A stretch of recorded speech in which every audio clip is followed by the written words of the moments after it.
Hello everyone, and welcome back to the channel. Today, we're diving into a classic episode of Jeopardy!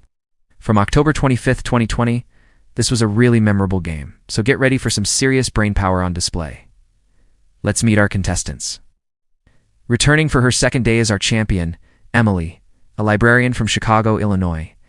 With a one-day total of $22,000, she had a fantastic debut, so let's see if she can keep that momentum going. Challenging her are two new players. First, we have David, a history teacher from Austin, Texas, who's been a lifelong fan of the show.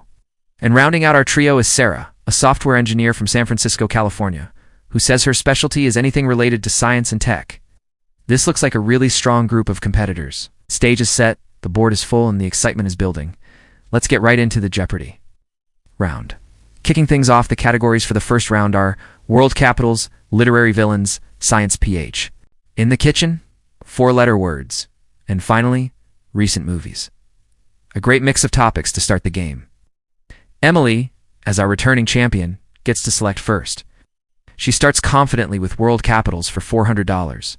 The clue is, this European city, home to the Colosseum, is known as the Eternal City. David buzzes in almost instantly. What is Rome? That's correct. Great start for our challenger, and he's on the board. David decides to stick with World Capitals and goes for the $800 clue. The clue is the capital of Argentina. It's famous for its tango music and dance. Sarah jumps in this time. What is Buenos Aires? Correct? Sarah is now in the game. Oh, it looks like this is going to be a tight race right from the beginning. Sarah then decides to switch things up and heads over to Science PH for $600. The clue reads, in biology, it's the process by which plants use sunlight to synthesize foods from carbon dioxide and water.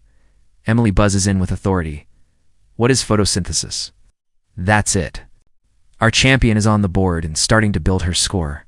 The game is moving at a blistering pace. Emily, feeling confident, stays in the Science PH category and picks the $1,000 clue. This measure of acidity or alkalinity ranges on a scale from 0 to 14. Emily buzzes in again.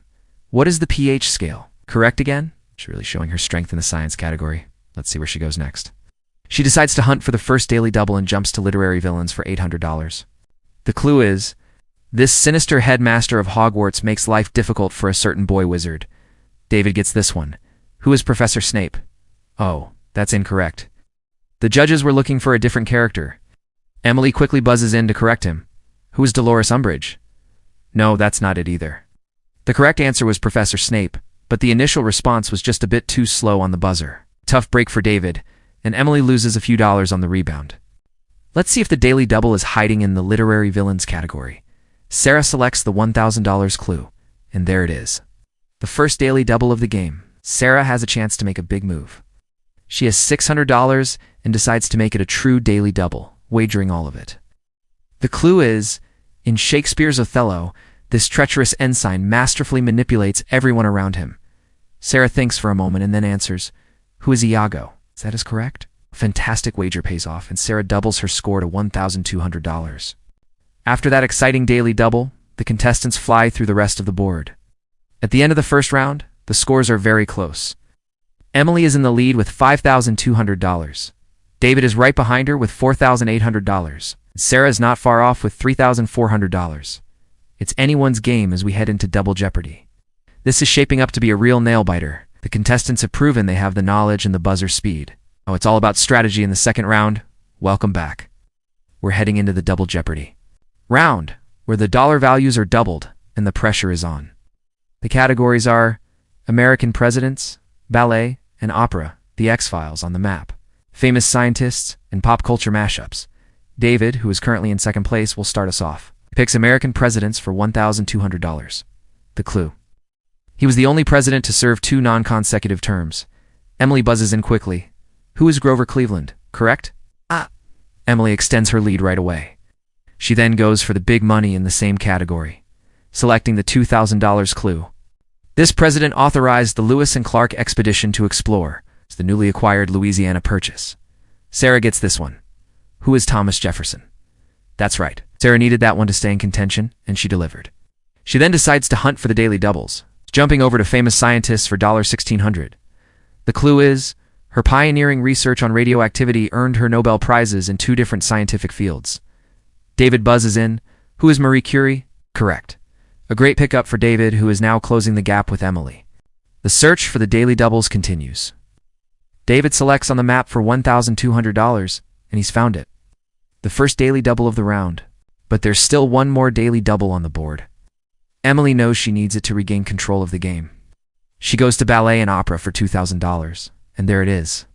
The last daily double. Emily has $10,800. She wagers $5,000, a bold move to try and reclaim her lead. The clue is, Tchaikovsky's ballet about a girl, a magical nutcracker, and a battle against a mouse king is a holiday classic. Emily smiles and confidently answers, "What is the nutcracker?" That is correct, but a gutsy wager, and it pays off handsomely. Emily's back in the lead with $15,800.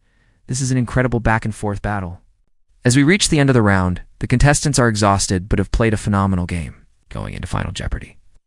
Emily holds the lead with a very strong $19,800. David is in a close second with $16,000. And Sarah has played a solid game, ending with $8,200. This is a tense setup for the final clue. Both Emily and David have a real shot at winning, and Sarah is still within striking distance if she makes a smart wager. And now, it's time for Final Jeopardy. The category for today's final clue is 19th century inventors. This is a broad topic that could go in many different directions. The contestants have made their wagers, and the tension is palpable. Here's the clue. In 1888, he introduced a portable camera with the slogan, "You press the button, we do the rest." The music starts, and the contestants begin to write down their responses. This clue is about a pivotal moment in the history of photography. Let's see how our contestants did.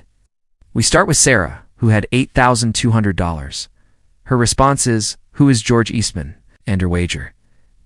She wagered $8,000. Is she correct? Yes, she is. George Eastman, the founder of Kodak. Sarah nearly doubles her score, finishing with $16,200. A fantastic finish for her. Now let's turn to our second place contestant, David, who had $16,000. His response is also, "Who is George Eastman?" He got it right. Now for his wager. He wagered $15,000. This means his final score is $31,000, a massive score. He's put all the pressure on our champion. Finally, we come to Emily, our leader with $19,800. Did she get it right? Her response is, "Who is George Eastman?" She is also correct. All three contestants knew the final answer. It all comes down to her wager. To win, she needed to wager at least $11,201. Let's see, she wagered $13,000. That means her final total is $32,800. She wins the game by just a small margin. What an unbelievable finish to an incredible game.